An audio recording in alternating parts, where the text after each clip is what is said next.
நம்ம எங்கே இருக்கோம் பார்த்தீங்கன்னா விழுப்புரம் மாவட்டம் சேமங்கலம் கிராமத்தில் தான் இருக்கும். இது நம்ம பண்ண 3வது திருப்பணி. ரொம்ப நாள் ஆச்சு, மாதக்கணக்கு ஒரு 4-5 மாதம் ஆகுது வந்து இந்த பக்கம். இந்த பக்கம் அந்த லிங்கத்தை பக்கத்துக்காக போகும்போது வரும்போது பார்த்தோம் என்ன பண்ணியிருக்காங்கன்னு. அப்படியே நம்ம பண்ணி விட்டு அப்படியே இருக்குது. விநாயகர், முருகர்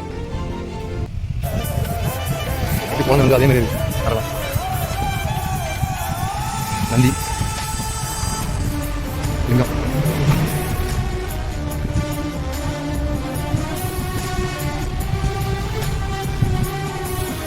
பூஜை வழிபாடு நடக்குது. நம்ம போட்ட மேற்கூரை லைட்டும்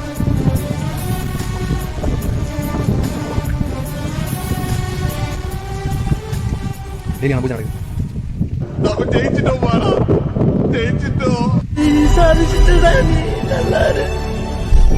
கையிலே ஆகாசம் கொண்டு வந்த